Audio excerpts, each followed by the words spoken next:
자, 우선 합장하시고요. 예경문 따라서 해주십시오. 나무 따싸 바가와또 빨리어입니다. 빨리어로 나무 따싸 바가와또 아라하또 삼마 삼부따싸 세상에 존귀하신 님, 거룩하신 님, 올바로 원만히 깨달으신 님, 부처님께 예경하나이다.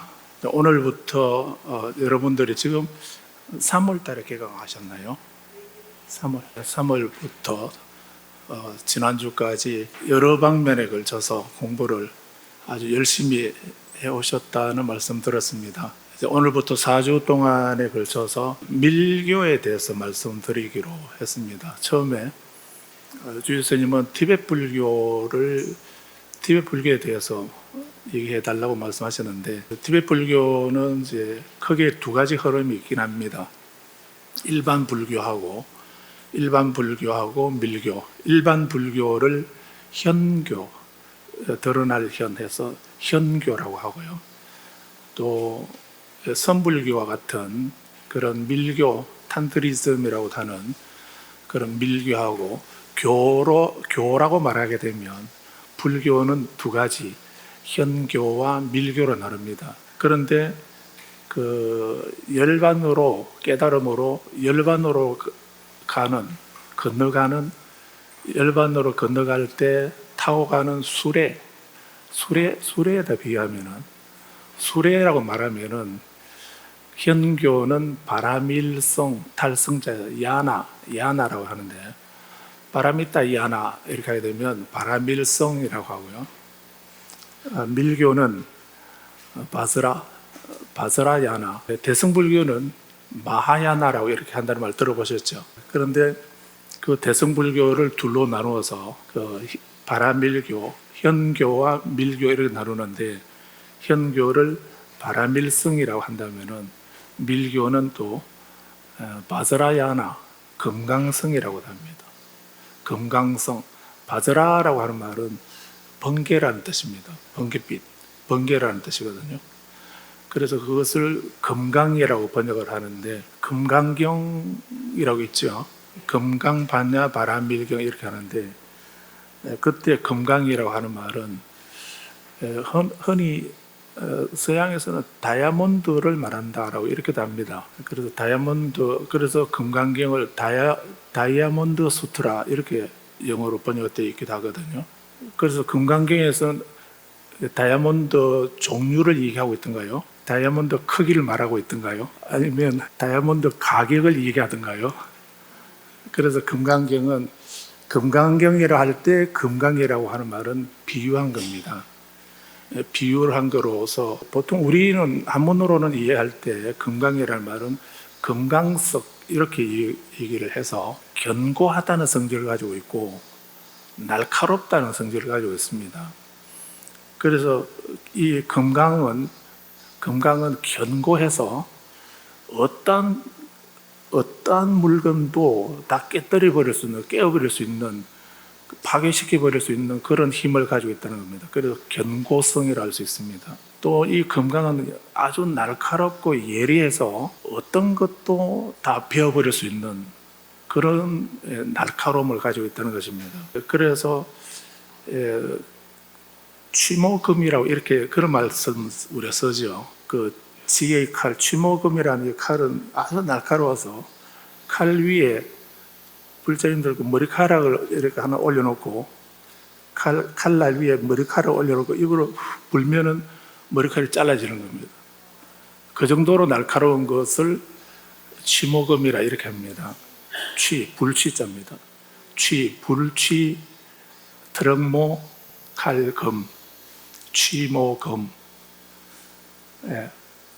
그런 칼이 있으려나? 그래서 이 금강의 그 예리함은 그 취모금처럼 그렇게 날카롭다는 것입니다. 그래서 금강은 이렇게 단단한 성질하고 날카로운 성질을 가지고 있다 이렇게 말합니다. 그래서 이 세상에서 모든 것을 다 깨뜨려 버릴 수 있는 그렇게 단단한 그런 성질을 가지고 있고, 또 아무리 미세한 것도 그냥 다 베어버릴 수 있는, 잘라버릴 수 있는 그렇게 날카로운 이런 성질을 가지고 있는 뭐 물건의 칼이나 이런 것이 어떤 게 그런 게 있겠나요? 그래서 이것은 말로서는 이렇게 말하지만 실제로 그런 칼이나 그런 무기는 사실은 없죠. 그러긴 한데 그렇게 우리들의 업이 아무리 견고한 업이라도 악업이든 그런 업장이라도 다 깨어버릴 수 있고 아무리 미세한 번뇌라도 다 잘라버릴 수 있는 그런 힘을 가진 것은 그거는 반야지혜인 겁니다. 부처님 말씀하신 반야지혜만이 그렇게 견고하고 날카로워서 업의 껍질을 깨어버릴 수 있고 번뇌의 껍질을 깨어버릴 수 있고 미세한 번뇌까지도 무명초라고 하지 않습니까? 그런 번뇌도 다 베어버릴 수 있는 뿌리채까지 베어버릴 수 있는 그런 것이 바로 반야라는 것입니다. 그 반야는 지혜라는 말인데 그냥 지식하고는 다르게 이 지혜라고 하는 말은 부처님의 가르침을 말하는 것이기도 합니다.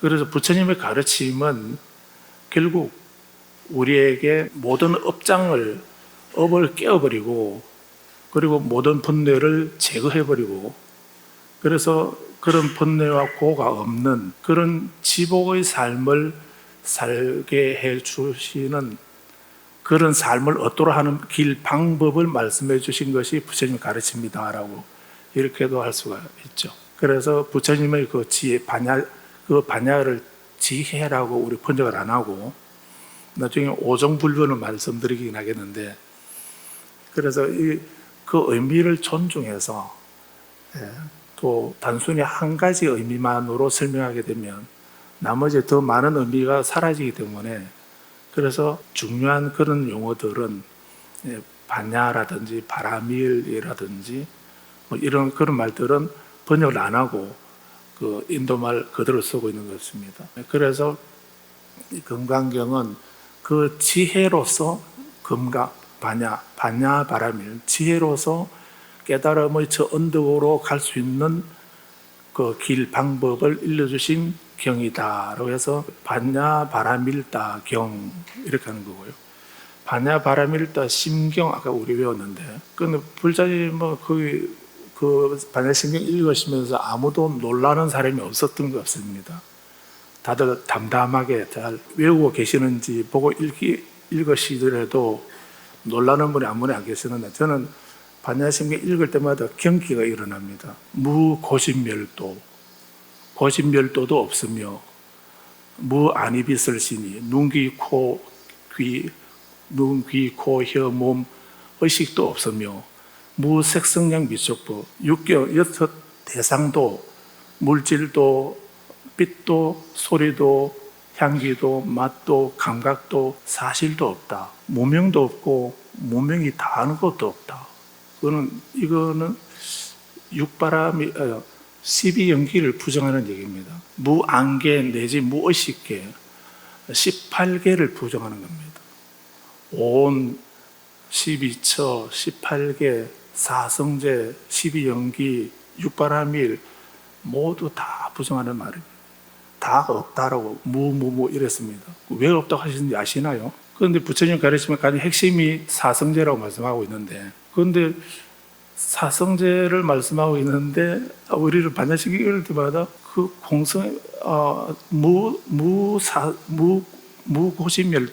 고심멸도가 없다고 했는데 그래서 불자님들이 공부 안 하시는 이유를 제가 알았습니다. 그래서 사성제도 필요 없다고 하니까 사성제가 없다고 하니까 불자님은 고성제, 집성제, 멸성제, 도성제를 알려고 생각 안 하시죠. 육바라밀도 없다고 그러니까 보시할 생각 안 하고 육바라밀을 실천할 생각 안 하시죠. 그건 아주 혁명적인 말씀입니다. 그래서 반야심경이라 했습니다. 왜 그게 무고진멸도, 무안이비설시는 왜 이런 말씀이 그게 심경이죠.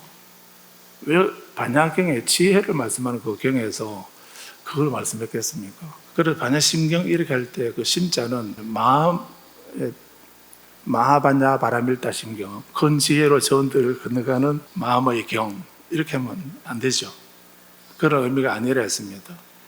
그래서 반야심경 할 때 그 심자는 그 마음 심자가 아니고요. 허리다야, 허리다야. 한번 따라해 보십시오. 허리다야, 허리다야. 날씨가 흐리다는 말이 아니고요. 허리다야라는 원어가 허리다야입니다.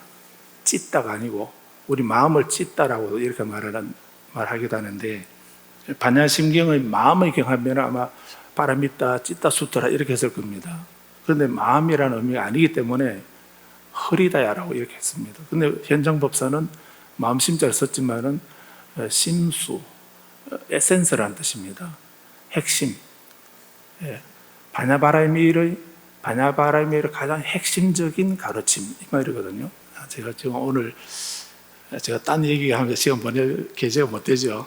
그래서 아무튼 반야심경은 거기서 부처님이 대반야 반야사상, 반야의 가르침을 말씀하신 그 가르침을 현장법사가 번역해 둔 것이 한문으로 책으로 금강경 그런 책으로 600권입니다. 그래서 대반야경이라고 그럽니다. 600권 대반야경 이렇게 말하죠. 그래서 600권으로 되었으니까 그렇게 방대한 그 가르침의 핵심을 260자로 딱 압축해서 정리해 둔 것이 우리가 외우는 반야심경이라는 겁니다. 그래서 그 경은 그 반야의 가르침의 핵심만, 요점만 딱 들어서 260자로 정리하신 거다라는 이런 뜻이고, 그런데 금강경은 반야바라밀다경이 있는데 앞에 금강이라는 말이 추가되지 않습니까? 그래서 그 금강은 그 지혜의 속성을, 지혜의 공능, 속성을 비유한 것입니다. 부처님이 말씀하신 이 지혜는 어떤 역할을 하는가? 그래서 부처님의 지혜는 우리들의 번뇌가 또는 업장이 아무리 두터워도 부처님이 대신 없애주시는 것이 아니라 그 번뇌 껍질을 깨어버리는 것은 바로 부처님 말씀하신 이 반야 지혜라는 것입니다. 지혜로서 그 번뇌를 깬다는 말이고, 또 이 부처님의 지혜로서 번뇌의 잡초를 베어버린다는, 뿌리채까지 베어버린다는 것입니다. 보통 지금 우리도 길상사 주변에 풀이, 여러 화단에 풀이 많이 있던데, 저는 공양하러 가면서 그 풀을 보면서 길상사는 그 어떤 좋은 나무나 좋은 꽃이나 이런 것만 키우는 것이 아니고 정말 화음으로, 회주 스님이 화엄경 번역하셨으니까, 그래서 화음이라는 말이 하나의 꽃으로 장엄되어 있는 것이 아니고 잡화, 여러 가지 꽃으로 꾸미고 장엄되어 있다는 이런 말이 되죠. 그래서 이름 없는 그런 풀꽃도 다 아름답게 길상사를 장엄하도록 이렇게 놔두고 있는구나. 저는 종무 스님이 소임이 교무, 저는 교무 스님이 게을러서 풀을 안 뽑은 게 아니고, 길상사의 이 화엄 사상에서 이름 없는 풀꽃도 이 길상사를 아름답게 장엄한다고 이렇게 해서 아마 풀을 놔둔 걸로 알고 있습니다. 맞는지 모르겠지만. 그래서 화엄 세계라고 하는 것은 부처님의 세계를 말하고 깨달음의 세계를 말하는 것이거든요. 그래서 이 부처님의 깨달음의 세계는 그 단색으로 하나의 꽃으로 획일화되어 있는 그런 세계가 아니고 다양한 존재들이 저마다 그 세계의 우주의 세계의 주인으로서 그 화장 세계, 화엄 세계를 꾸미고 장엄하고 있다. 그래서 대방광 불화엄 이렇게 말하는 겁니다. 그래서 이렇게 금강이라는 말이 견고하다, 날카롭다는 이런 의미인데, 원래 의미는 그 산스크리트의 바스라라고 하는 이 원래 의미는 그런 견고하다, 날카롭다는 데다가 하나 더 의미가 있습니다. 바로 번개빛입니다. 번개입니다. 그래서 이제 번역한다면 바스라 째띠까라고 이렇게 말하는데, 금강으로 번개처럼 잘라버리는, 금강석처럼 번개처럼 잘라버리는 무엇을, 번뇌나 악업이나 이런 것을 번개처럼 신속하게 베어버리고 깨뜨려버리고 잘라버릴 수 있는 지혜를 말씀하는 경. 그래서 금강 반야 바라밀경 그래서 현장법사가 여기에 좀 더 정확하게 원어에 맞게 번역을 해서 이름을 능단, 능이 잘라버린다 하는 이런 말을 추가해서 능단 금강 반야 바라밀교 이렇게 하고 있는 겁니다. 우리가 하는 것은 그냥 금강 반야 바라밀경이죠.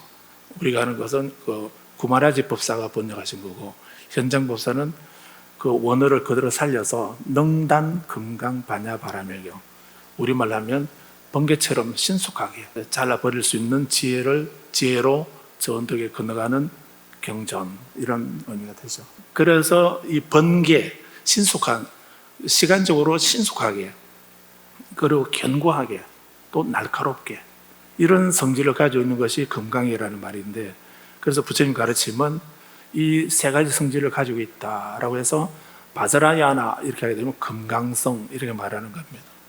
그래서 금강성을 다른 말로 우리 밀교라고도 하고 금강성이라고도 하고, 이따 말씀드리겠지만은 그런 의미를 가지고 있습니다. 그래서 그 중에 현교가 있고 밀교가 있는 가운데 우리는 4주 동안에 밀교라고 하는 이 책을 가지고 한번 읽어볼까 합니다. 그래서 이 책은 제가 처음 번역한 것은 91년도에 번역을 했습니다. 91년도에 이제 일본 고야산 대학에 가서 공부하면서, 그게 밀교 본산지라서 거기서 이제 공부하면서 그때 이 밀교 입문이라는 이 책이 나왔기에 제가 공부 삼아서 정리를 해둔 거였는데, 그냥 번역만 해두고 놔두는데 작년에 보니까 한 10년도, 20년도 지나서 이렇게 보니까 이 밀교를 이해하는데 초보자들에게 좀 괜찮은 내용이 같아서 제가 그래서 이걸 다시 좀 정리를 해서 정식으로 출판을 한 겁니다. 그래서 바로 이 책이 나왔는데, 이 책은 이제 밀교도 이제 대승불교 후기에, 대승불교에서 이제 밀교로, 현교, 밀교로 이렇게 나누게 되면은 밀교도 또 초기 밀교, 중기 밀교, 후기 밀교 이렇게 나눌 수가 있습니다. 그렇게 나누는데 거기에 이 책은 초기 밀교하고 중기 밀교까지만 얘기합니다. 그럼 후기 밀교는 그 탄트리즘이라고도 말하기도 하는데, 이 후기 밀교는 왜 이 책은 이제 중기 밀교까지만 얘기하느냐면, 이 책은 일본의 진원종을 창정한 스님은 고보다이시 쿠카이라고 이렇게 말합니다. 홍법대사 공해 이렇게 말하는데, 법호는 홍법대사고요, 법명은 쿠카이, 빌공자 바다의 자 공해라고 합니다. 이 공해 대사가 이제 중국에 유학 가가지고 그 해과 아사리에게서 밀교법을 전해받고 일본으로 밀교를 전하면서 일본의 진원종을 세운 겁니다. 그런데 우리 기록에 보면은 우리 신라 스님으로, 신라 때 신라 스님으로 그 해일대사라고 계셨답니다. 이 해일대사라고 하는 이 스님이 중국의 해과 아사리에게서 그 공해대사가 밀교법을 전해받은 그 조사, 해과 아사리에게서 공해대사보다 30년 먼저 법을 전해받았다는 이런 기록은 있습니다. 그런데 우리나라에는 신라 때에는 명랑법사 문두르비법 아시죠? 그래서 명랑법사의 그 신인종이라든가 이렇게 그 신라는 이미 일찍이부터 밀교가 전해져 있었습니다.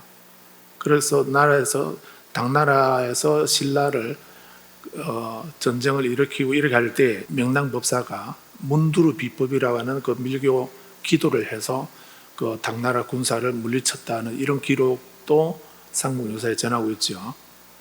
그래서 신인종이라든가 총지종이라든가 이런 종파가, 밀교 종파가 이미 신라에는 있었는데 일본에는 없었던 겁니다.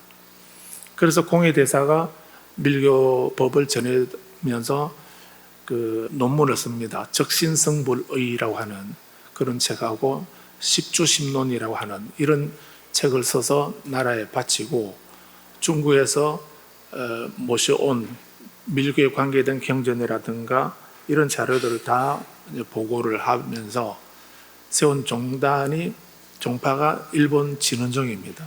그래서 그때 공예 대사가 중국 당나라 때 중국에 있을 때 그 무렵까지는 중기 밀교밖에는 중국에 안 전해졌던 것입니다. 그래서 중기 이후에 후기 밀교가 인도에서 후기 밀교가 생기고, 그리고 13세기 때 인도에서 불교가 완전히 사라지게 됩니다. 그때 이제 그 후기 밀교는 모두 티베트로 전해집니다. 그래서 티베트 밀교는 후기 밀교입니다. 중국이나 우리나라 일본 밀교는 중기까지의 밀교이고 초기 중기 밀교이고, 티베트는 초기 중기도 보긴 하겠지만은 핵심은 후기 밀교입니다. 그래서 같은 밀교라는 이런 말을 하면서도 조금 다른 차이가 있긴 합니다. 그 차이를 좀 말씀드리긴 하겠는데, 그래서 이 책은 그렇게 그 중기 밀교까지의 밀교가 어떻게 성립이 되고 그 사상 내용이 어떠한가 하는 이런 거에 대해서, 또 수행을 어떻게 할 것인가 하는 거에 대해서 체계적으로 평이하게 잘 설명해 놓은 이런 책입니다. 그러긴 하지만 이 책을 4주 만에 다 보기에는 벌써 지금 30분이 지나버렸습니다.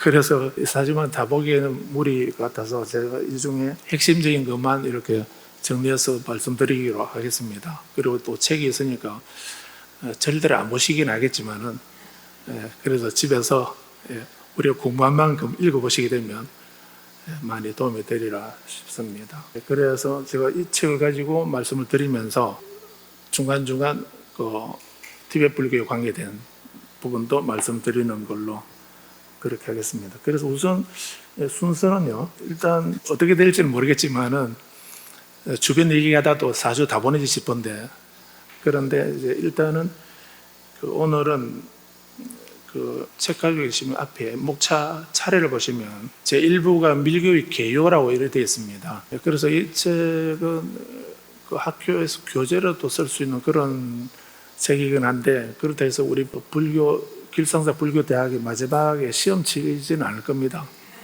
시험을 안 치겠는데, 그래도 시험 친다고 생각하시고 공부를 해보시면 좋으리라 싶습니다. 그래서 아무튼 첫 번째는 제 1부에 밀교 교회에서 제 1장이 밀교란 무엇인가라고 이렇게 되어 있고요. 두 번째 다음 페이지에 제 2장에 밀교 경전의 성립과 특징이라고 이렇게 되어 있습니다. 그래서 이 부분들을 요약해서 오늘 말씀드리기로 하고요.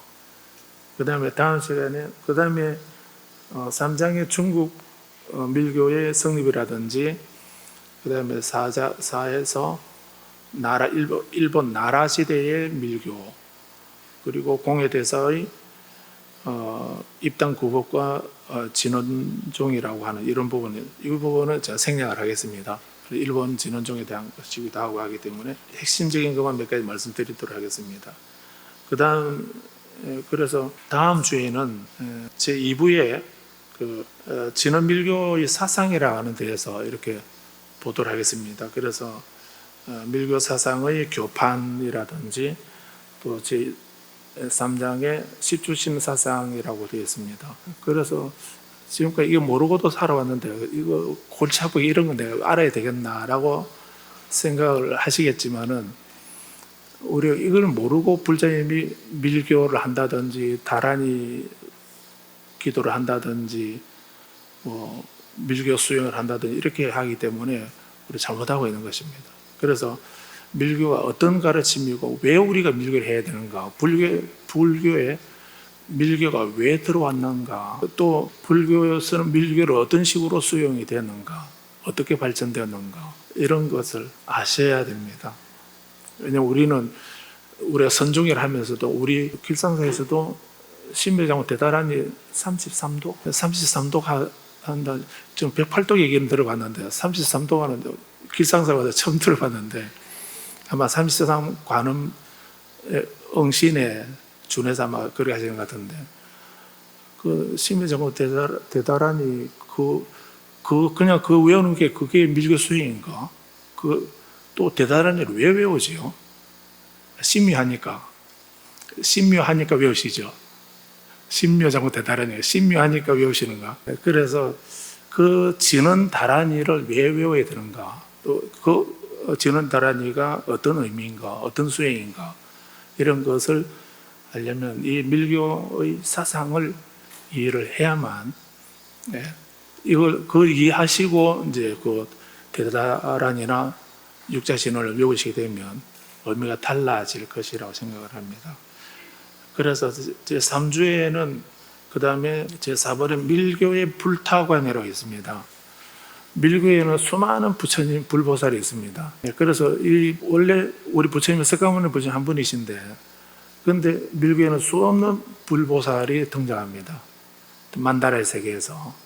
그래서 밀교에서는 부처님을 어떻게 이해하는가? 우리 선종에서 여하시불, 부처란 무엇입니까? 이게 화두 중에 하나로 되어 있기도 하죠. 그래서 밀교에서는 부처님을 어떻게 이해하는가? 불자님은 부처님 어떻게 이해하십니까? 불자님은 부처님이란 어떤 분이시죠? 우문현답이죠. 그래서 근데 우리는 또 부처님을 어떻게 이해하는가? 초기불교에서는 따싸 바가와또 아라하또 삼마 삼부따싸 이렇게 이해를 했습니다. 바가와또 세상에 존귀하신 님 세존, 아라하또 거룩한 님, 아라한 응공 거룩한 님, 삼마 삼부따싸 올바로 원문에 깨달으신 분, 그분이 바로 부처님이시다. 이렇게 그런 말씀이잖아요. 그런 부처님에게 귀합니다라고 아까 따라 했는데요. 그래서 우리가 초기 불교에서는 부처님을 어떻게 이해하는가? 선종에서는 부처님을 어떻게 이해하는가?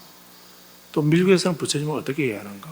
현대 우리는 또 부처님을 어떻게 이해하는가? 하는 이런 문제가 시대마다 다르게 부처님을 이해하고 있다고 하는 걸 알 수가 있습니다. 그래서 밀교에 등장하는 수많은 불보살을 어떻게 이해해야 되는가? 왜 그런 불보살이 등장하는가? 이런 것을 얘기하는 부분입니다. 그리고 마지막 주에는 그 다음 페이지에 있는 제7번에 적신성불사상이라고 이렇게 되어 있습니다. 적신사상이라든 앞에 적신성불을 길하고 그 다음에 적신성불사상이라고 하는 이 부분을 말씀드리려고 하는데, 그래서 단적으로 말씀드리면은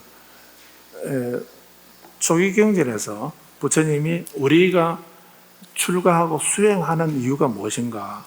수행하는 궁극적인 목적이 뭔가? 왜 수행을 하는가? 왜 출가를 하고 수행을 하는가? 출가 수행의 궁극적인 목적은 열반을 성취하는 거다. 이렇게 말씀하시고 있습니다. 그 니까야나 아함에서는 열반을 성취하는 것이 우리가 기도하고 수행하는 궁극적인 목적이다. 이렇게 말씀하고 있거든요. 그런데 우리는 열반을 잘못 이해를 한쪽만 부분적으로 이해를 해서 지금 우리는 열반의 목적이라 이렇게도 하지 않습니다. 그래서 우리는 그 초기경전에서 말씀하는 열반의 성취를 다른 말을 바꾸어서 성불이라고 이렇게 하고 있습니다. 그래서 우리 자타일시 성불도 우리 성불합시다 이렇게 인사하지 않습니까?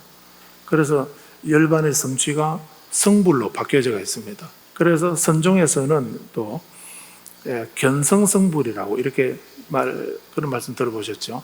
성품을 보고 부처를 이룬다. 그래서 견성성불이라고 이렇게 했습니다. 그런데 밀교에서는 어떻게 성불한다고 하는가? 밀교에서는 적신성불이라고 말합니다. 부모에게서 받은 이 몸으로 금생에 초기경전에서는 우리가 성불하려면은 삼아성지 10만 대급 10만 대급 동안 수행을 해서 비로소 성불한다라고 이렇게 말씀합니다.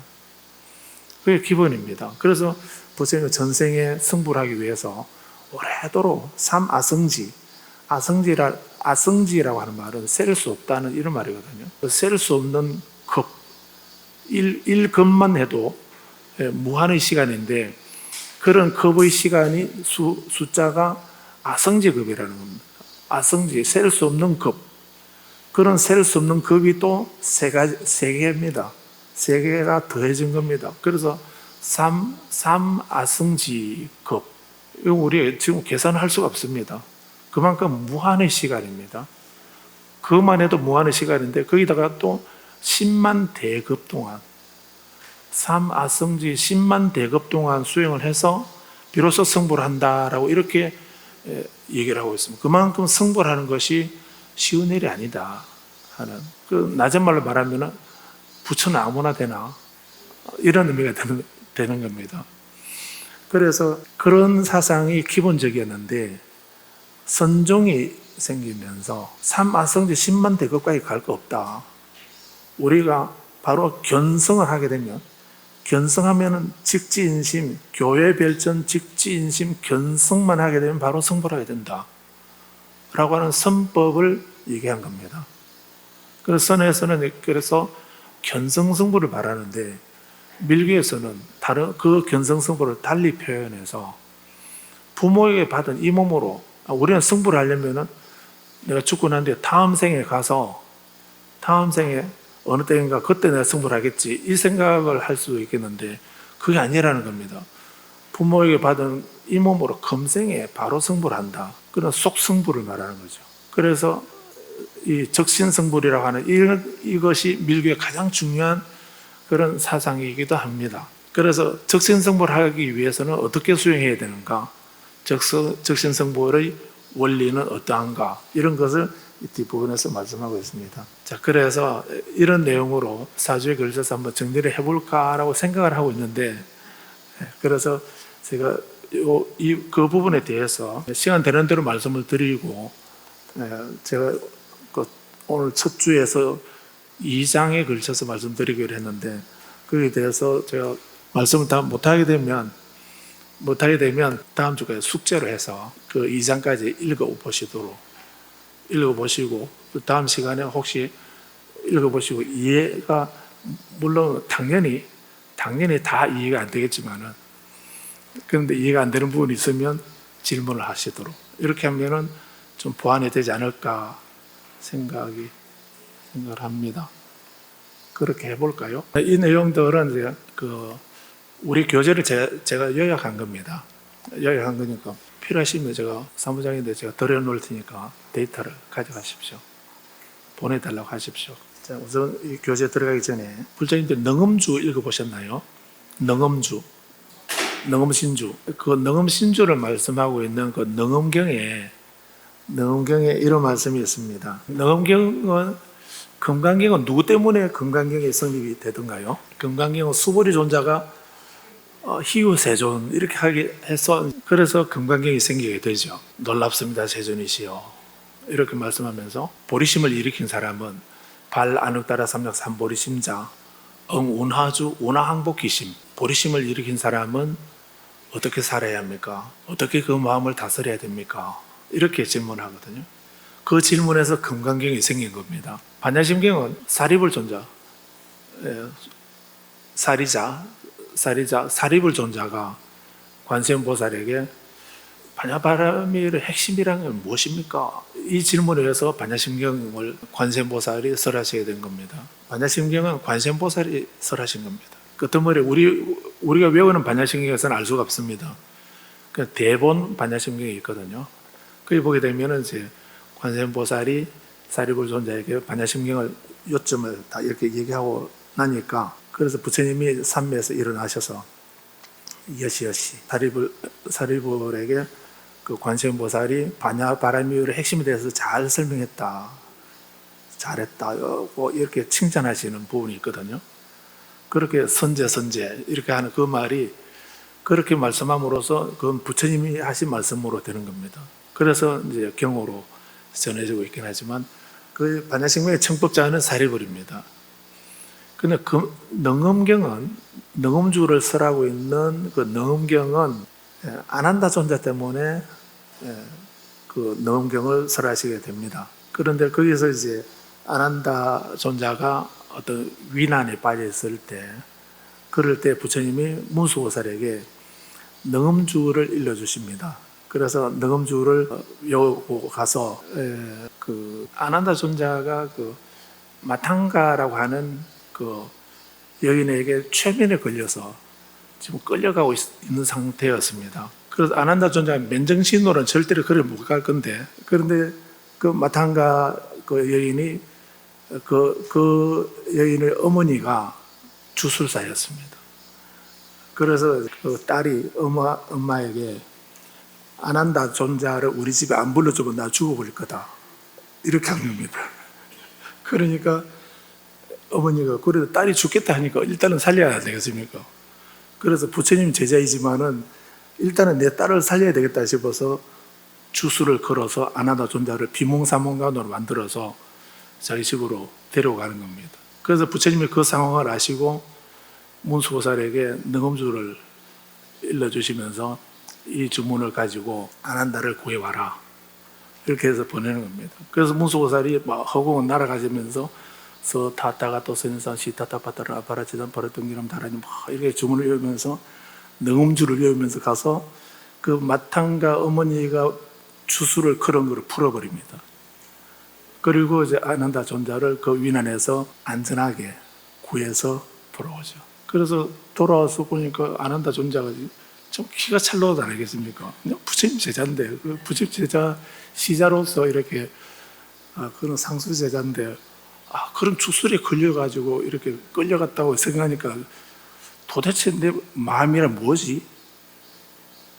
내 마음이란 도대체 뭘까? 이런 이제 의문을 갖게 되겠죠. 그래서 이제 부처님이 그 마음이란 무엇인가? 마음이란 네 마음이 어디 있느냐라고 이렇게 이제 그 질문으로 이제 시작되는 것이 능엄경입니다. 그래서 이 능엄경은 아주 특별한 경입니다. 그래서 일부 학자들은 위경이라는 이 소리도 하지만은 그 내용을 보게 되면은 하나의 경전이 그 계율, 계율의 율종에서 소위 경전을 할 수 있을 만큼 계율에 대한 가르침도 있고요.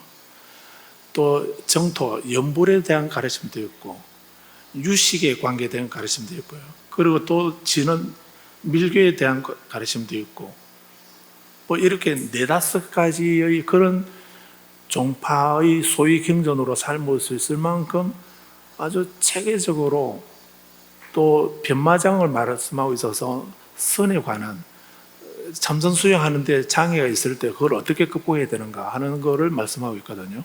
그거를 변마장이랍니다. 수행할 때에 50가지, 50가지 장애가 이게 일어나는데, 그런데 대부분은 그게 깨달음인 줄로 착각합니다. 그런데 그 능엄경에서 그거는 마장이라고, 우리 의식 중에 어떤 부분이 그렇게 변화해서 나타난 현상인가, 어떤 마장인가 하는 것을 설명하고 있는 부분입니다. 그래서 선수행하는 사람도 반드시 읽어봐야 될 경이 능엄경입니다. 그래서 그 능엄경은 그렇게 하나의 경전이 그렇게 체계적으로 잘 정리되어 있는 이런 경은 드물거든요. 그런데 아무튼 그런 경이 능엄경입니다. 그 중에 불자님은 다른 데는 관심이 없죠. 관심 없고 이제 능엄주만, 능엄경 하면 능엄주 이것만 하고 계시는데, 그래서 나중에 기회가 되면 불자님 원하시면은 제가 이 책은 드리겠습니다. 이거는 이제 능엄주 의미를 제가 새로 이제 음사도 정확하게 산스크리트에 맞춰서 음사도 하고, 그리고 한 단어 하나 어떤 의미다 하는 단어풀이도 하고, 이렇게 해서 그 안경 안 쓰고도 보실 수 있도록 큼직하게 그래서 능엄주하고 수구 접득다란이하고요, 존성신주하고 천불명호하고 이렇게 다란에 기도하는 데를 꼭 필요한 것만 다 모아두긴 했습니다. 그래서 그 사주 끝날 때 그 객언상으로 드리거나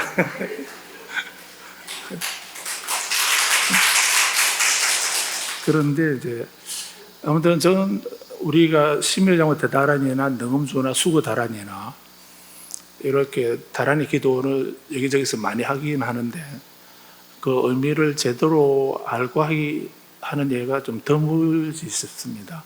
거의 주술적으로 이렇게 하는 예가 많은 것 같은데, 아무튼 제가 우리 공부 기간 동안에 그때마다 좀 설명을 드려보도록 하겠습니다. 아무튼 그 능엄경에 그런 넘경에 아난다 존자가 부처님께 뭐라고 말씀드리냐면, 저도 이거 보면서 깜짝 놀랐습니다. 부처님의 위실력을 믿고 항상 스스로 저는 이렇게 생각을 했습니다. 아시죠? 아난다 존자가 부처님 시자로 25년 정도를 시자로 사시게 되거든요. 그렇게 하시면서 부처님이 인멸하시기 직전까지 아난다 존자는 아란과를 얻지 못합니다. 나안이 되지 못하시거든요. 여기는 두 가지 의미가 있기도 합니다. 그래서 아난다 존자가 지혜가 없어서가 아니고요. 10대 제자 중에 한 분이긴 하지만 아난다 존자는 부처님을 시봉하면서 가장 법문을 많이 들었기 때문에 부처님이 어느 때에 어디에서 어떤 경을 어떻게 말씀하셨는가를 다 외우고 있는 분이거든요. 그래서 요시한문, 나는 이렇게 들었습니다. 그렇게 금강에 그렇게 시작되죠.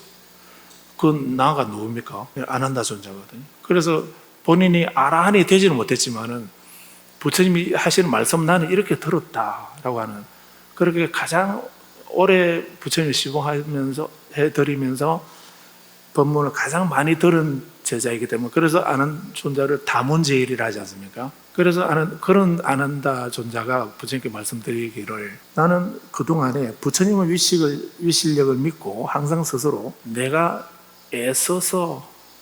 굳이 애써서 닦지 않아도, 수행 안 해도 나는 부처님 가장 많이 법문을 듣고 시봉하면서 가까이 모시고 있고 이래 했기 때문에, 나는 그렇게 한 그 공덕만 해도 내가 부처님 위실력이 있으시니까 나는 굳이 애써 닦지 않아도 장차 열애께서 부처님께서 나에게 삼매를 얻게 해주실 것이다 라고 이렇게 생각했습니다. 무슨 말 이해하셨습니까? 저는 부처님의 위실력을 믿고 항상 스스로 저는 이런 생각을 했습니다. 내가 굳이 내가 수행 안 해도, 내가 애써 닦지 않아도 장차 부처님께서 나에게 삼매를 얻게 해주실 것이다 라고 저는 그렇게 생각을 했습니다. 불자님도 그렇게 생각하시죠? 굳이 내가 어렵게 이 더운데 수행 안 해도 부처님이 길상사 불교대학에 등록만 해두면은 부처님이 다 나에게 길상을 얻게 해주실 거다. 오늘 사시 법당에 가서 추원하는데 보니까 추원 엄청 많대요. 그래서 스님들 엄청 고생이라면 안 되죠. 고생이라면 안 되는데 저도 같이 추원하면서 엄청 많으시구나. 그래서 돌아보니까 와서 사시 때 같이 부처님께 공약 올리면서 기도하는 사람은 한 10분 정도 되려고. 그러다가 다른 분들은 길상사의 그 기도 이름만 올려두면은 나에게 다 길상이 있을 거다 하는 그거 믿고 기도하러 안 오시는 것 같은데, 아마 지금 사실은지 모르겠지만 안 한다고 그렇게 생각했던 거예요. 아마 그렇게 생각해서 그런지 안 한다고 부처님이 열반 드실 때까지 아랑과를 얻지 못하시거든요. 그런데 이렇게 우리가 수행을 내가 굳이 안 해도, 우리가 수행을 안 해도 그 부처님의 가피로 부처님 한 가지 소원을 들어주실 거니까 그 내가 바라는 것을 아마 이루도록 해주실 거다 이렇게 생각할지 모릅니다. 아난다 존자처럼. 그래서 이런 말씀을 하고 있는데, 그렇게 말씀을 드리니까 부처님이 이제 이어서 그 너음경에서 하시는 말씀이, 비록 많이 배웠다고 하더라도 수행을 하지 않으면 배우지 않는 것 같다. 법문을 아무리 많이 들어도 실제로 본인이 수행을 해야지 그게 자기 것이 되고 체화되는 거지. 그 수행이라고 하는 것이, 수행을 이제 원어는 바바나라고 그럽니다. 바바나라고 하는데, 이 말은 변화시키고 바꾸는 것을 말합니다. 변화시키고 바꾸는 작업을, 변화시키고 바꾸는 일을 수행이랍니다.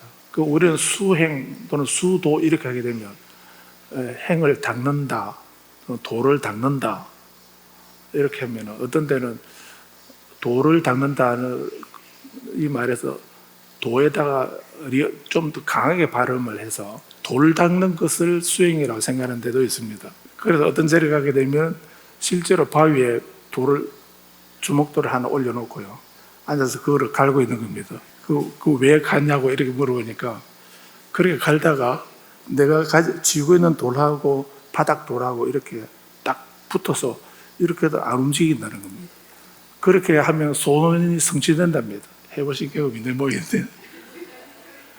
그래서 도 닦는 것이 돌 가는 걸로 이렇게. 그래서 우리는 돌을 갈지언정 돈을 안 닦는, 부처님에게 기도는 할지언정 수행은 안 하죠. 기도는 뭡니까? 기도는 비는 거 아닙니까? 나는 내 자신을 변화 안 시키고 그대로 놔두고요. 내 자신을 그대로 놔두고 부처님이 나에게 그 삼매를 얻게 해주십시오. 또는 내가 바라는 소재, 재난을 없애는 거, 소재와 길상, 소원 성취, 길상을 어떻게 해주십시오. 이렇게 하는, 그렇게 비는 것을 기도라고 그러죠. 그런데 하느님에게 빌면은 기도고, 부처님에게 빌면은 불공입니까? 부처님에게 빌면은 수행입니까? 근데 아니지 않습니까? 안 한다 존자도 뭐 굳이 내가 애써 수행 안 해도 부처님이 나에게 내가 이렇게 그 시봉을 해드리고 하는데 안 한다 존자가 얼마나 정말 지극정성으로 하셨는가. 밤에도 하룻밤 사이에도 밤 동안에도 9번을 일어나서 등불을 들고 부처님의 그 향실 주변을 돌았다는 겁니다. 우리는 그렇게 못하죠. 한 번 하기도 힘든데 9번. 왜 그렇게 했는가? 혹시 뭐 좀 거친 그런 그 동물들이나 또는 또 나쁜 사람들이 부처님을 귀찮게 할까 싶어서, 그 때문에 그런 존재들이 부처에게 가까이 범접 못하도록 하려고, 그래서 9번을 돌았다는, 거의 뭐 1시간에 한 번씩 도신 거예요. 되죠. 그리고 또 그 밤중에 언제라도 부처님이 안 한다요 이렇게 부르면은 부처님이 굳이 뭐 다르게 크게 말씀 안 하셔도 부처님 부르시면 바로 예, 저 여기 있습니다 이렇게 바로 말씀드리려고. 그래서 밤중에 9번을 향실을 돌았다. 이렇게 그런 기록, 율장에 그런 기록이 있거든요. 그렇게 하기가 사실은 아난다 존자가 부처님과 나이가 같지 않습니까? 그럼 부처님 80세의 나이 같으면 아난다 존자도 지금 80 할아버지인 겁니다. 그런데도 그 시자로서 극진하게 시봉을 하지 않습니까? 우리는 부처님을 섬기고 헌신하는 것을 아난다 존자에게 배워야 됩니다. 그런 마음을 해야 됩니다. 그 한편으로 보면은 내가 그 정도로 지극정성으로 이렇게 부처님이 시봉했으니까 부처님이 뭐 그냥 가만히 보고 계시지는 않으시겠지라고 생각할 수.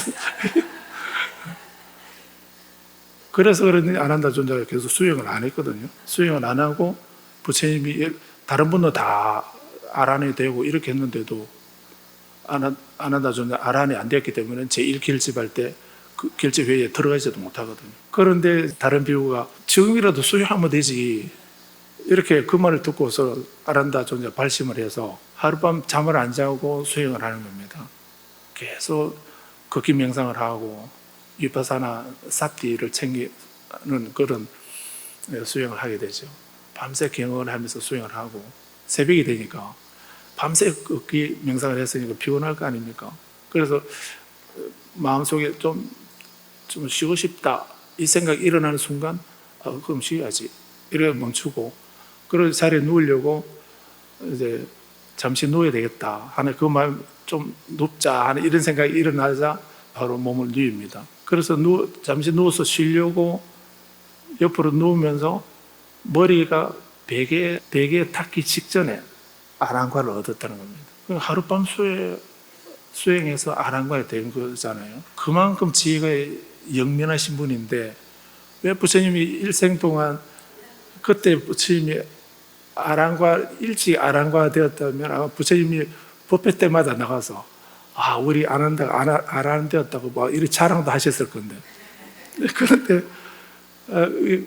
항상 그 아난다 존자는 아란이 아닌 그 유학자로 배움의 단계에 있는 그런 단계에서 시자로서 계셨거든요. 그럼 왜 그랬을까? 그건 부처님을 존중하기 때문에. 아난다가 그 아란이 되고 싶지 않아서 한 게 아니고요. 아란이 되면은 아까 부처님을 아란이라 했습니까? 열의 응공 정변지, 응공이라는 아란이라는 말이거든요. 그런 아란과를 얻게 되면 부처님과 동등한 위치가 되어버리는 겁니다. 공양의 대상이 되어버리는 겁니다. 그래서 아난다 존자는 부처님을 시봉하는 시자가 되려고 아란 되는 수행을 보류하고 있었던 겁니다. 그래서 부처님 10번을 드시고 나니까 이제 시봉해야 될 분이 안 계시기 때문에 이제 그때서 이제 수행을 할 수 있었고, 그 하루 저녁 수행해서 바로 아란과를 얻었다는 겁니다. 아난다 존자 그런 분입니다. 자, 한 번 더 따라해 볼까요? 나모 따싸 바가와또 아라하또 삼마 삼부따싸. 나모 따싸 바가와또 아라하또 삼마 삼부따싸. 세상에 존귀하신 님, 거룩하신 님, 올바로 많이 깨달으신 님, 부처님께 예경하나이다. 그래서 비록 많이 배웠다고 하더라도 수행하지 않으면 배우지 않는 것 같다. 마치 사람이 음식에 관해서 말하더라도 결코 배가 부를 수가 없는 것과 같다. 이런 말씀을 하십니다. 그래서 우리가 수행은 내가 직접 해야 된다는 얘기입니다. 다른 사람이 대신해 주는 것이 아니라는 겁니다. 그래서 수행은 바와나 좀 변화시키고 바꾼다는 뜻입니다. 그래서 도를 가는 게 수도가 아니고요. 수행하는 것이 그냥 따라다니는 것이 수행이 아니고, 수행은 자기 자신을 변화시키는 겁니다. 게으른 자기 자신을 부지런한 자신으로 바꾸는 것, 화 잘 내는 자신을 미소 짓는 얼굴로 바꾸는 것, 거친 말 하는 것을 사랑스럽고 아름다운 말을 하는 사람으로 언행을 바꾸는 것, 그것도 수행입니다. 또 거칠고 산만한 내 자신을 섬세하고 고요한 내 자신으로 바꿔가는 것, 그런 것을 수행이라는 겁니다. 그거는 빌어서 얻어지는 것이 아니고요. 그래 복덕은 기도로서 얻을 수 있다 했습니다. 복덕은 기도로서 얻을 수가 있습니다. 그런데 지혜는 수행으로만 얻어진다 했습니다. 수행으로만 지혜를 얻을 수 있다고 합니다. 그리고 그 지혜는 복덕은 우리가 윤회의 세상에서 모든 것은 인연과 복덕의 소치입니다. 그래서 복덕은 우리 윤회의 생활에서, 윤회의 삶에서 우리를 편하고 안락하게 해줍니다. 그런데 지혜는 윤회에서 벗어나게 합니다. 윤회에서 벗어나는 해탈을 얻는 것은 지혜로서만 가능합니다. 그래서 해탈은 기도로 얻어지는 것이 아닙니다. 해탈은 열반을 성취하는 것이 우리 수행의 목적이라 했습니다. 그래서 이런 해탈은 기도로 이루어지는 것이 아니고 수행을 통해서 얻어진다는 겁니다. 그래서 수행이라고 하는 것은 내 자신을 이렇게 섬세하고 고요하게 내 자신을 변화시켜가는, 어두운 내 자신을 밝은 내 자신으로, 항상 말이나 우리는 말끝마다 붙이는 말이 있지요. 보고 싶어서 죽겠다 하고요, 미워서 죽겠다 하고, 먹고 싶어서 죽겠다 하고, 배가 불러서 죽겠다 하고, 말끝마다 죽겠다는 이런 말을 달고 다니는 사람이 있지요.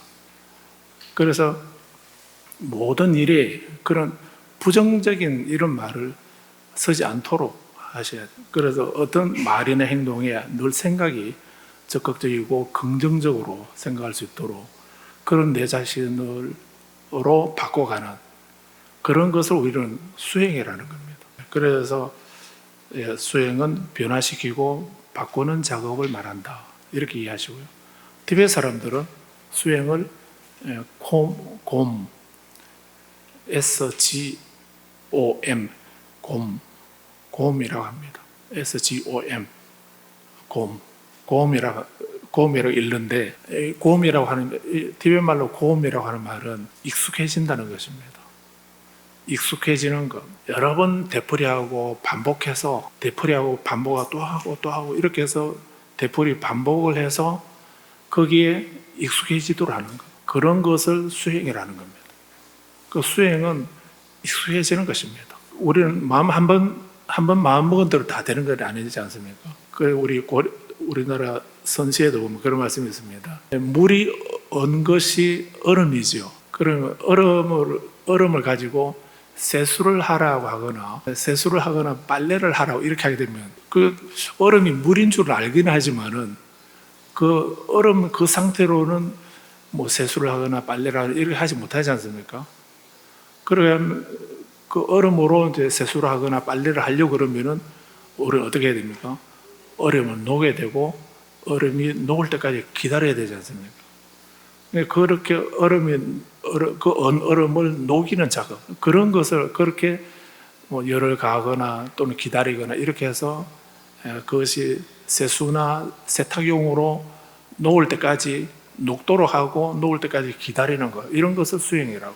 그래서 계속 되풀이하고 반복해서 그 아는 것하고 행하는 것하고 다른 것이기도 하고, 그렇게 해서 익숙해진다는 것이 그게 수행입니다. 그래서 우리 나무아미타불이라든지 관세음보살이라든지 지장보살이라든지 또는 온만이반명이라든지 또는 신변장고 대다란이라든지 이런 그런 짤막한 글귀를 계속 반복해서 외우는 이유가 뭐 때문에 그럽니까? 그 앉아서 들으시는 관세음보살은 나 좀 귀 따갑다, 좀 고마해라 이렇게 그렇게 하시지 않으려나?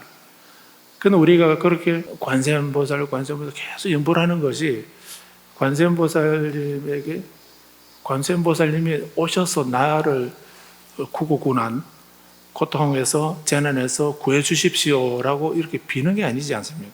관세음보살이 1000개의 눈으로 살피시고 1000개의 손으로 구제하시는 그 조건 없는 그 한없는 그런 자애와 연민의 마음을 가지고 중생들을, 고통받는 중생들을 두루두루 다 살펴서 벗어나게 해주는, 구제해 주시는 그런 분이 관세음이시니까 저도 관세음 보살님처럼 그렇게 커다란 자애와 연민의 마음을 가지고 세상 사람을, 내 삶을, 내 자신을, 또 이웃을, 모든 사람들을 그런 안목으로 보는, 제가 관세음이 되겠습니다 라고 하는, 제가 지장보살이 되겠습니다 해서 지장보살 그렇게 하는 거고요. 우리 연불을 하거나 추력을 하는 게 그렇게 계속 되풀이하고 반복해서 그 부처님의 그 특성에 익숙해지도록 해서, 부처님과 내가 뒤에 나오겠는데 그 입아, 들어갈 입자, 나아자, 입아, 아입, 나아자, 들어갈 입자. 한번 따라해 보십시오. 입아, 아입. 그런 상태가 되어야 되는 겁니다.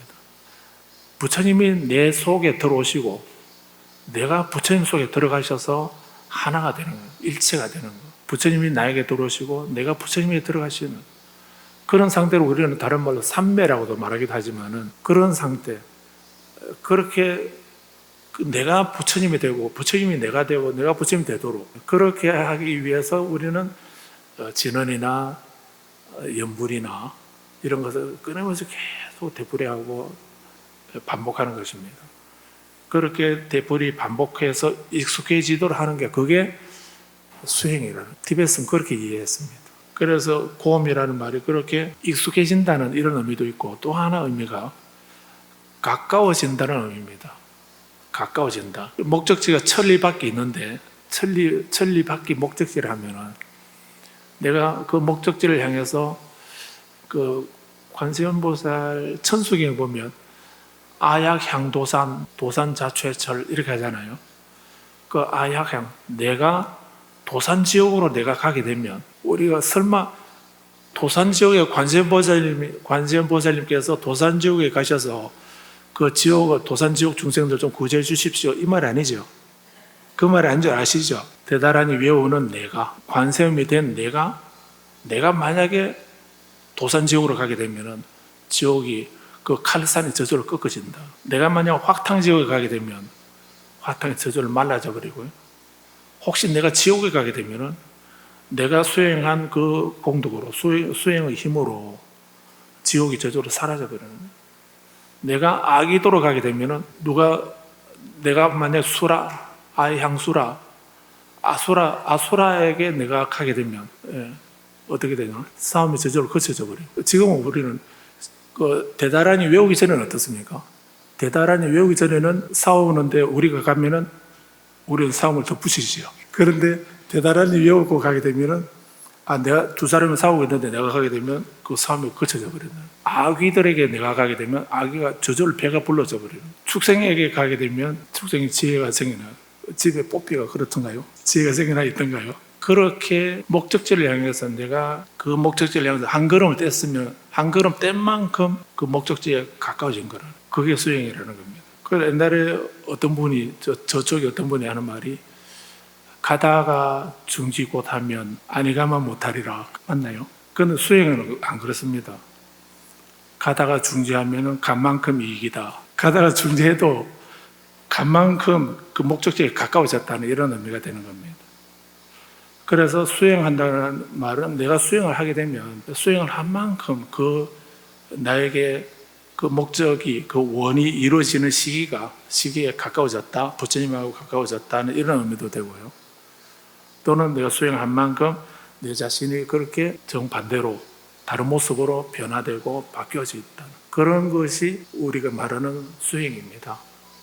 그래서 그 수행은 여러 방편이 있겠는데 명상을 하거나 참선을 하거나 주력을 하거나 강경을 하거나 연부를 하거나 여러 그런 수행 방편이 있겠는데 그 중에 어느 것이 가장 좋은가 그거 생각 안 하셔야 됩니다. 내 근기에 맞는 수행을 하시면 되죠. 그래서 수행은 내가 해야 되는 거지 다른 사람이 대신해 주는 것이 아니다.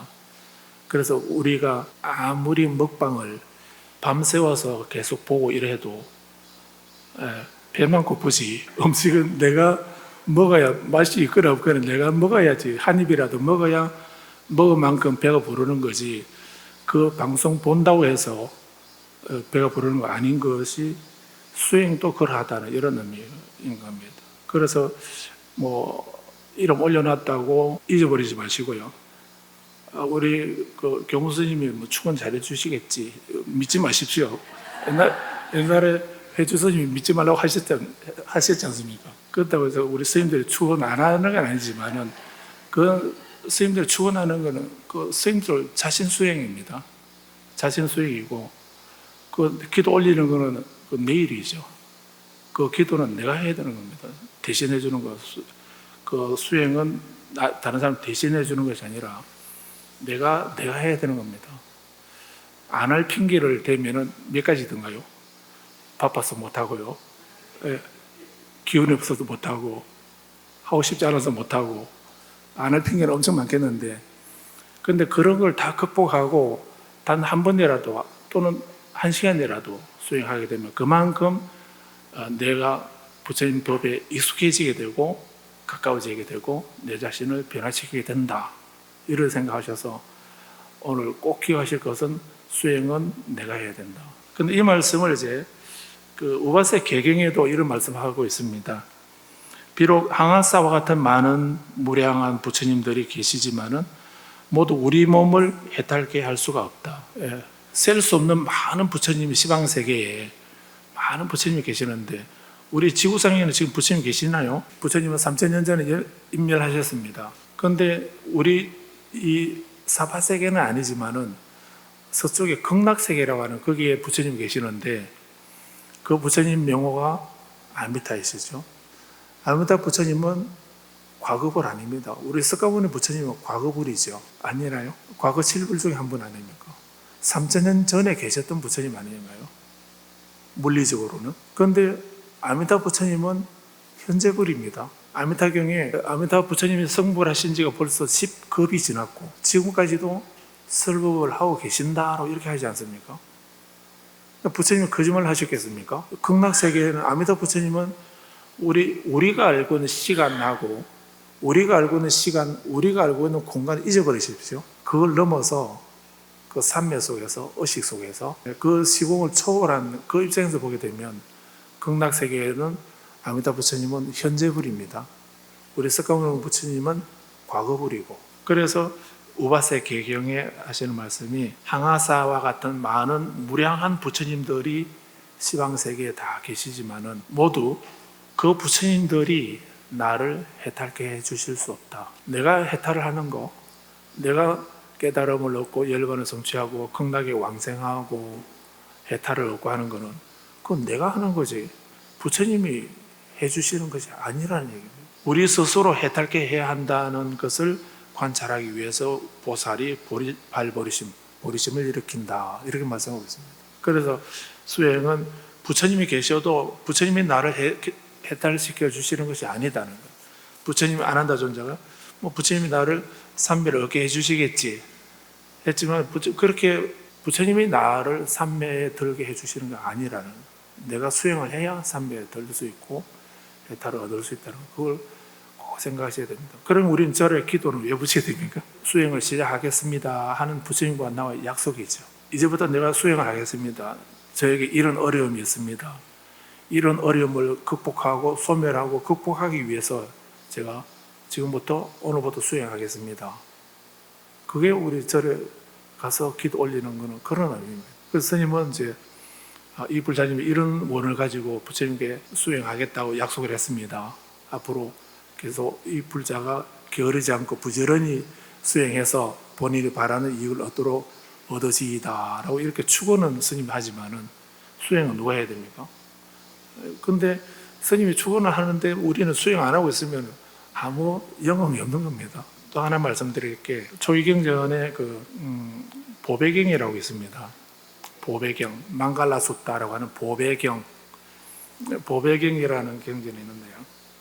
거기에 이런 말씀이 있습니다. 합장하시고 한번 들어보십시오. 사키야족의 성자가 삼매에 들어 성취한 지멸과 소멸과 불사와 성묘 이 사실과 견줄 만한 것은 아무것도 없나니 가르치만 해야말로 이 훌륭한 보배가 있으므로 이러한 진실로 인해서 모두 행복할지니라. 따라해 보십시오. 사키야족의 성자가 삼매에 들어 성취한 지멸과 소멸과 불사와 성묘 이 사실과 견줄 만한 것은 아무것도 없나니 가르치만 해야말로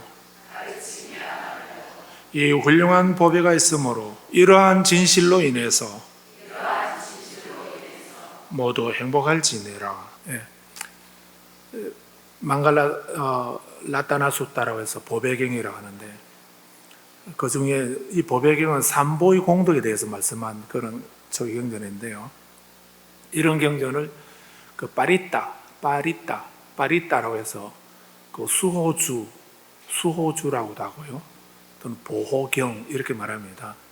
그 밀교가 아직 생기기 전에 불교 부처님 초기경전에서부터 이렇게 이런 경전 보배경이라든지 망갈라숫다, 그 길상경, 축복경이라든지 또 메타숫다, 자해경이라든지 하는 이런 경전은 부처님 말씀 그 경전을 그거를 읽고 외우게 되면 우리를 지키고 보호해 준다고 하는 그런 의미로 이 경전을 많이 일반인들도 독송을 했다고 그럽니다. 그래서 이런 경전을 이제 산스크리트 원어로 하게 되면 나모라 단야다라야 나마갈야 바루게제 세바라야 모지사다바야 마하사다바 이렇게 하는 거고요. 이런 것도 부처님 말씀을 원어로 하니까 우리는 무슨 주문처럼 그렇게 알고 계시지만 그 예경문이고 부처님 가르침을 말씀한 그런 경전이다로 이렇게 보시면 됩니다.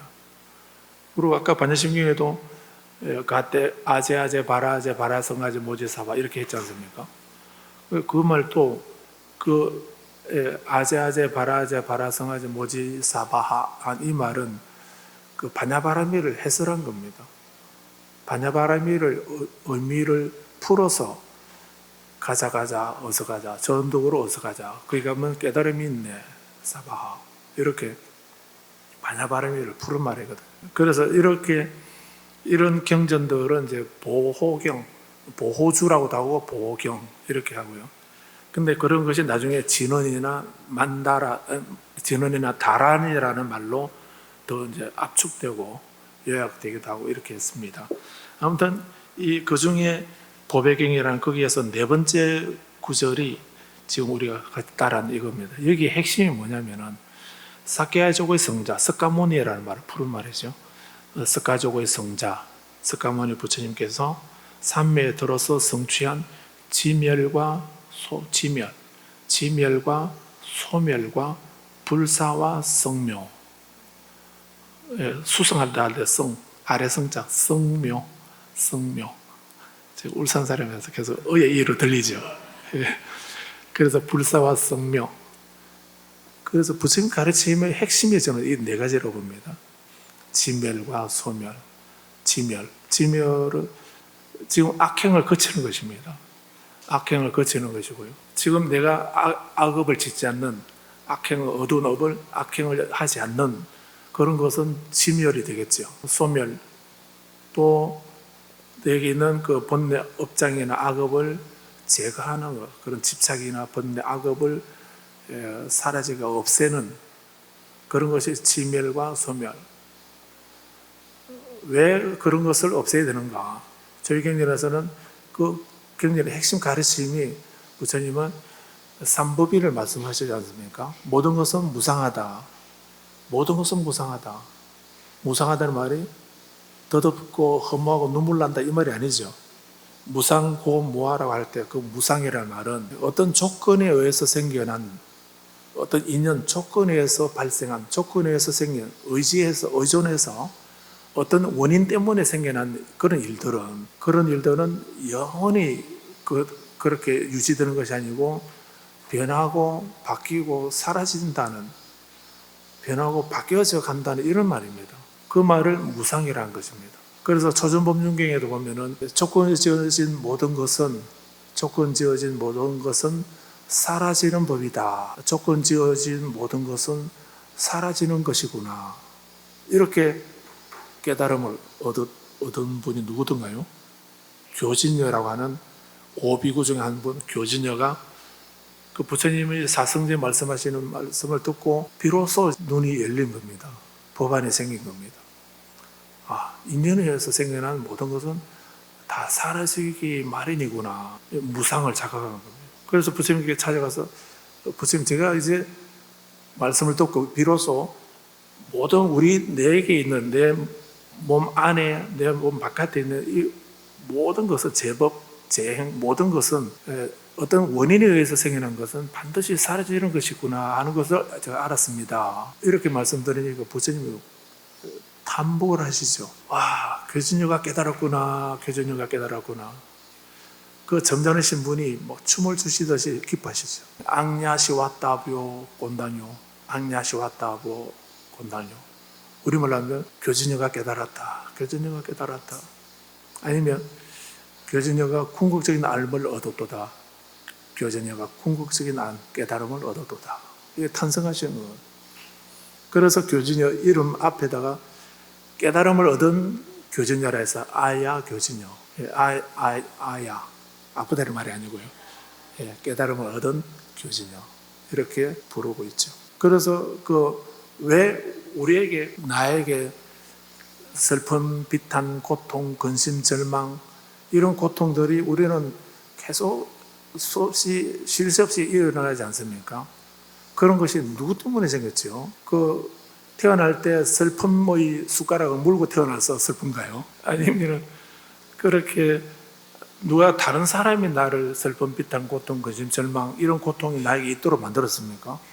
그런 거 아니지 않습니까? 그건 나 때문에 생기지 않습니까? 그래서 이렇게 생기는 그런 어떤 원인에 의해서 그런 일이 생겼을 것이지, 다른 사람이 어떤 초월적인 다른 존재가 있어서 그분이 나에게 그런 것도 있게 만든 건 아니거든요. 그래서 그렇게 생겨난 것은 늘 그렇게 나를 아프게 하고 고통으로 남아 있는 것이 아니고, 그것이 생기게 만든 원인을 제거하게 되면, 원인이 없어지게 되면 그 고통은 사라진다. 그거를 아는 것을 지혜라고 그럽니다. 그래서 무상고무아를 삼법인이라 이래 말하는 것입니다. 그래서 이렇게 부처님은 우리에게 있는 이런 모든 번뇌나 또 집착이나 그런 잘못된 생각들을 지멸하고 소멸시키도록 하는, 그런 가르침이 부처님 가르침의 핵심이라는 것입니다. 금강경을 봐도 사상을 여의어라. 이 일체세상 정명제불.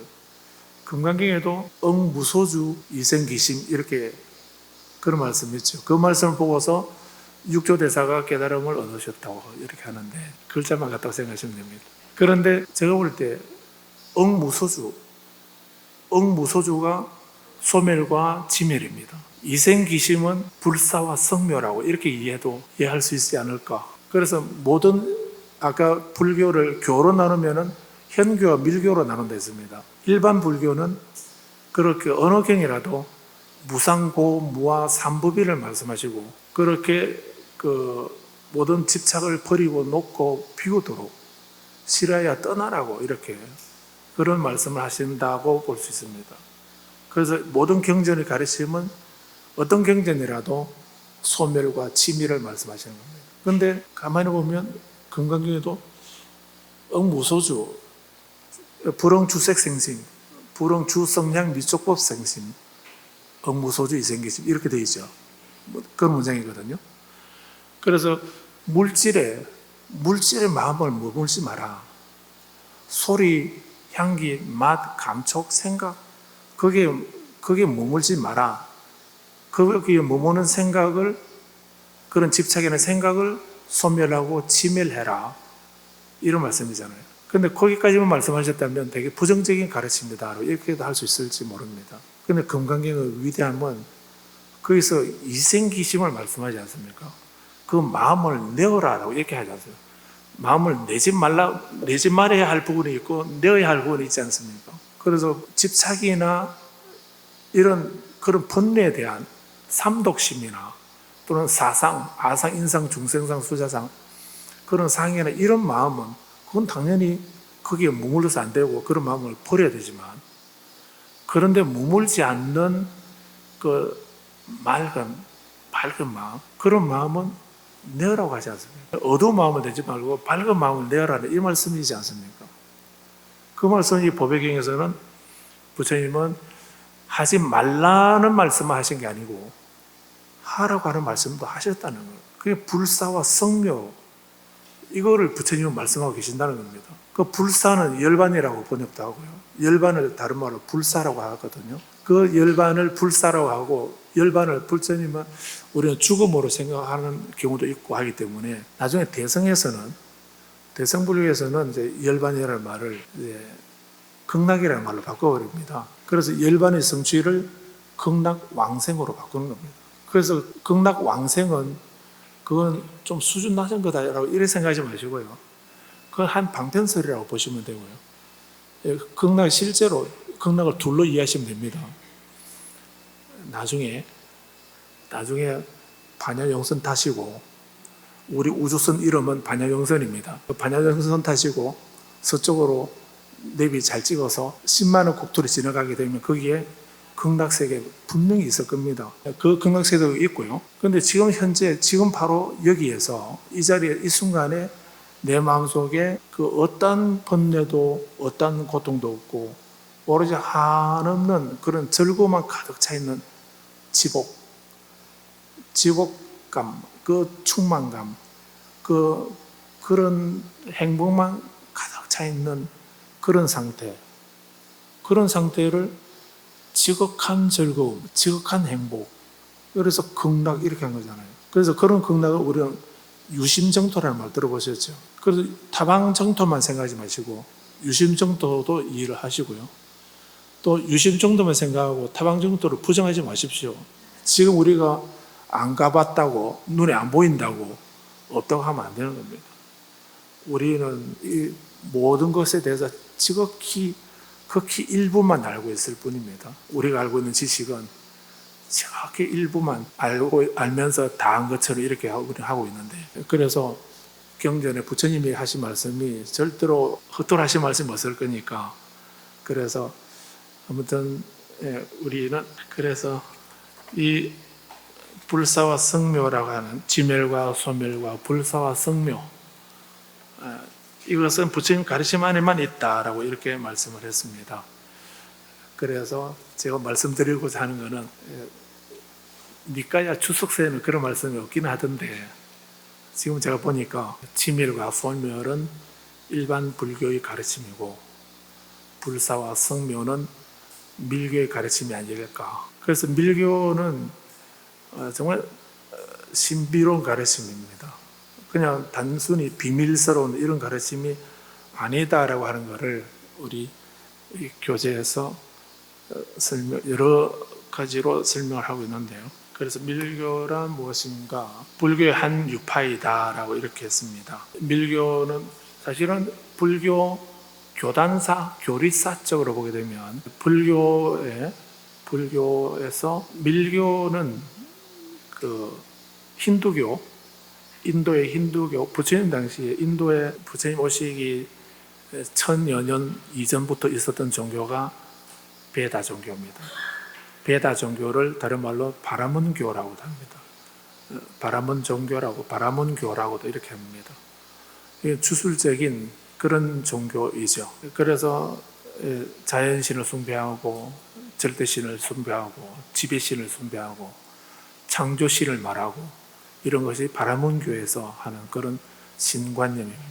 그래서 이런 베다 종교나 바라문 종교에서 그 우주의 생성과 소멸에 대해서 우리가 왜 태어나는가, 우리는 왜 태어나는가, 우리가 죽고 나면 어떻게 되는가, 이 생사 문제에 대해서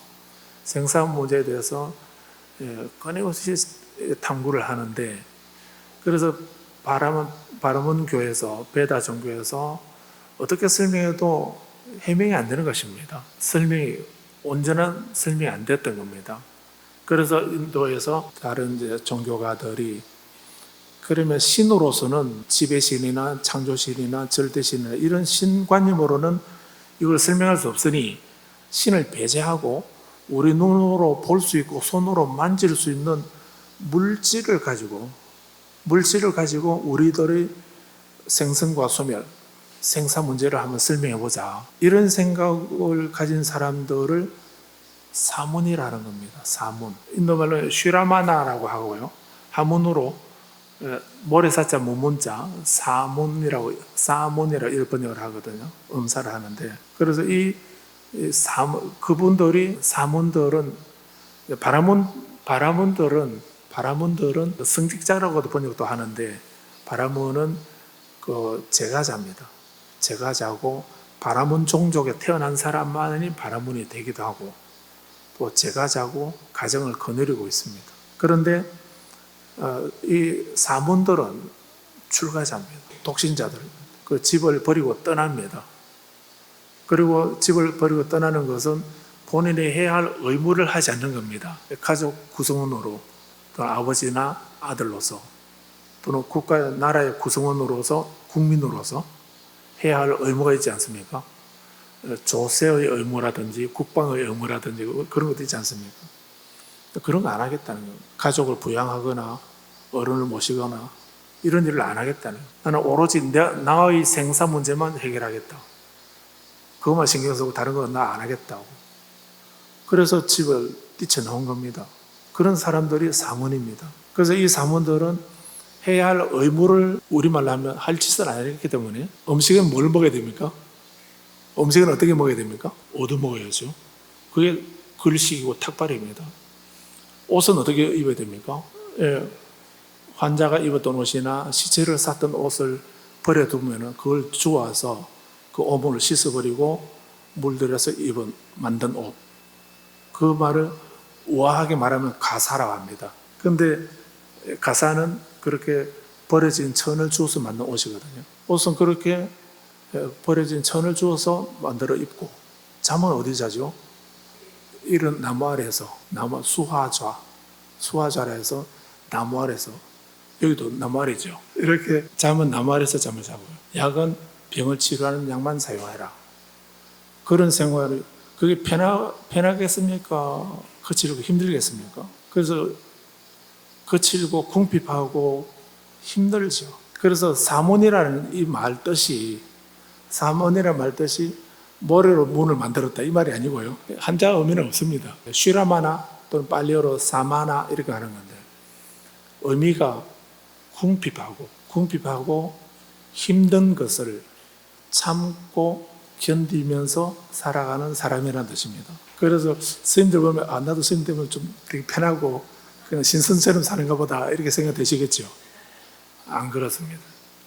겉보기에는 그런지 몰라도 실제로는 본인이 해야 할 의무를 안 하고 나왔기 때문에 그런 궁핍하고 힘들 것을 참고 견디면서 살아가는 겁니다. 그런 사람들이 출가자들입니다. 그래서 당장 의식주에 이런 부족하거나 힘든 거는 그거는 불평 안 하고 본인은 해탈을 얻겠다라고 하는 그런 큰 이상을 가지고 출가했기 때문에 육체적으로 힘든 거는 그건 생각 안 하는 겁니다. 그렇게 사는 사람들이 사문이고 그런 사람 개인을 비구, 글씨가 하면서 살아가는 사람 이런 의미로 비구라고 말하는 겁니다. 그래서 그런 사문들이 등장해서 이제 신을 배제한 겁니다. 물질만 가지고 우리의 탄생과 소멸, 생성과 소멸에 대해서 생사 문제를 설명하게 됩니다. 그래서 초기 1세대 사문들은 오직 물질만 가지고 얘기합니다. 우리에게는 물질만 있다. 감정이나 의식은 우리에게 없는 거다. 이렇게 주장을 하게 됩니다. 그래서 초기 사문들은 철저한 유물론자들입니다. 그래서 우리들이 그 고락이라든지 목숨이라든지 이런 것도 물질로 봤습니다. 그러다가 2세대 사문이 되게 되면 우리에게 물질하고 감정 정도는 있겠다. 좋다 싫다를 느끼는 그런 감정은 우리에게 있구나. 그래서 감정까지 인정하는 시대가 2세대 사문들입니다. 3세대 사문이 되면 우리에게 의도, 의식도 있구나. 이렇게 하는 것이 3세대 사문이거든요. 그래서 이 사문들은 그렇게 우리들의 육신 물질하고 감정하고 의식만 가지고 생성과 소멸을 설명하는, 해결하려고 하는 그런 분들이 사문들이고, 아니다. 초월적인 힘을 가진 창조자가 계시고 주제자가 계셔서 그분이 나의 길, 흉, 화복을 다 만들어내고 주제한다, 해결해 준다 하는 이런 믿음을 가지고 있는 그런 종교가 보통 종교들이고 바라문교고 비에다 종교였던 겁니다. 그러다가 그래서 부처님이 사문으로 출가를, 부처님이 아마 그때 바라문이 되셨다면 될 수도 없지만 바라문이 되셨다면 아마 지금 우리도 아마 다 머리 기르고 있을지 모릅니다. 그런데 부처님이 사문로로 출가를 하셨거든요. 그래서 이제 고행을 하시고 깨달음 얻으셔서 부처님들이 말씀하신 것처럼 깨달음을 얻으신 분이 되어서 부처님이 되신 거죠. 그렇게 해서 우리들에게 무상고 무아를 가르쳐 주시고 열반 불사와 승묘를 말씀해 주시고 이렇게 45년 동안 말씀하시다가 열반 드시지 않습니까? 그 이후로 부처님이 열반에 드시고 난 이후로 200~300년이 지나고 난 뒤에 불교에서 심각한 문제가 생기는 겁니다. 부처님 가르침이 잘못된 게 아니고요. 그때 바라몬교는 힌두교로 바뀝니다. 그러면서 범신론이 되면서 이제 우리 주변에 우리 생활 터전 바로 옆에 사당이 있게 되고 그럼 누구나 가서 기도할 수 있도록 이렇게 바뀌게 되죠. 그래서 이제 절에 가던 불자들이 이제 가까운 데로 다 힌두교 쪽으로 가서 기도하고 앉아 있는 겁니다. 그래서 불교에서는 스님들이 이제 불자들이 보시 공양을 올려야 우리가 살아가는데, 근데 그게 줄어지고 끊어지고 이렇게 하니 우리 생활이 힘들어지지 않습니까? 그래서 불교에서 궁여지책으로 이제 힌두교를 받아들이는 겁니다. 우리 절에 와봐라. 그러면 우리도 기도할 분들이 계신다라고. 관세음보살도 계시고 지장보살도 계시고 또 우리 절에 가면 산신각도 있고 칠성각도 있고 용왕당도 있고 우리 절에도 있네. 그전에 없었는데 우리 절에도 있구나 해서 불자들이 다시 돌아오기 시작하는 겁니다. 그래서 밀교가 불교에서 생기게 된 겁니다. 그러는 사이에 인도에서는 굳이 이제 불교가 할 역할이 미약해지게 되는 겁니다. 부처님 가르치면 무상고 무아 뭐 이렇게 어렵게 막 그렇게 생각 안 해도 그냥 관세음보살님에게 빌면 되고 지장보살에게 빌면 되고 칠성님에게 빌면 되고 이런 식으로 하니까 일반 사람들은 굳이 절까지 안 가도 되는 이렇게 절인지 힌두교 사원인지 별로 구분이 안 가는 이런 식으로 되어버리기도 하고, 그리고 또 스님들도 이제 불교 내부적으로는 또 부처님이 열반 드시고 난 뒤에 부처님은 불법성 삼보이신데 부처님은 법과 성과 계율에 의지해서 살아라고는 말씀하시고, 부처님은 후계자를 지명 안 해주시죠. 후계자를 지명 안 하셨기 때문에 스님들이야 당연히 법에 의지하고 계율에 의지하면 됐는데, 일반인들은 의지할 대상이 물론 부처님 가르침이 있고 스님들이 계시기도 하겠지만, 가르침이 있긴 하지만은 현실적으로 바로 눈앞에 와닿는, 피부에 와닿는 그런 교육의 대상으로는 역할을 일반인들에게는 제대로 안 됐던 것입니다. 그래서 부처님을 달리 이해하자. 부처님을 육신의 부처님을, 색신 부처님만 생각하지 말자. 색신의 부처님은 80세의 나이로 인멸하셨지만은 법신의 부처님, 진리 그 자체를 몸으로 하는 법신불은 영원히 존재하는 거다라고, 처처제불 사사불공 이런 말씀 있잖아요. 그런 것처럼 법신의 부처님은 어디에도 늘 상주하신다 하는 이런 생각으로 법신사상이 등장합니다. 그렇게 하면서 부처님 가르침의 경전 내용을, 가르침 내용을 인격화하게 됩니다. 그래서 부처님이 깨달음 지혜를 인격화해서 문수보살이라는 겁니다. 그리고 부처님이 자비희사 또는 사서법으로 하는 그 한량없는 그 마음을, 그런 실천력을 인격화해서, 그런 특성을 인격화해서 보현보살이라는 겁니다. 부처님의 그 대자 대비 자애와, 커다란 자애와 연민의 마음을 인격화해서 아방노키 데시와라 관세음이라고 이렇게 이름 붙인 겁니다. 힌두교에 관세음이 있습니다. 그런데 불교에서는 그 힌두교 신으로서의 관세음이 아니고 부처님의 자애와 연민의 그 마음을 인격화해서 이름을 관세음이라는 겁니다. 인도의 대지의 신 크샤티가르바라고 하는 대지의 신이 있습니다. 지신이 있습니다.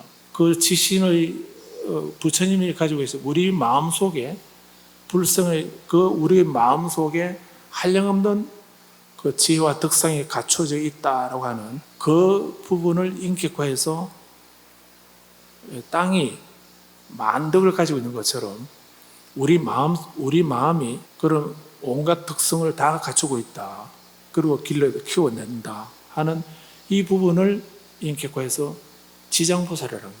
그래서 밀교에서 등장하는 이런 수많은 불보살들은 부처님의 가르침을 시각화하고 인격화한 겁니다.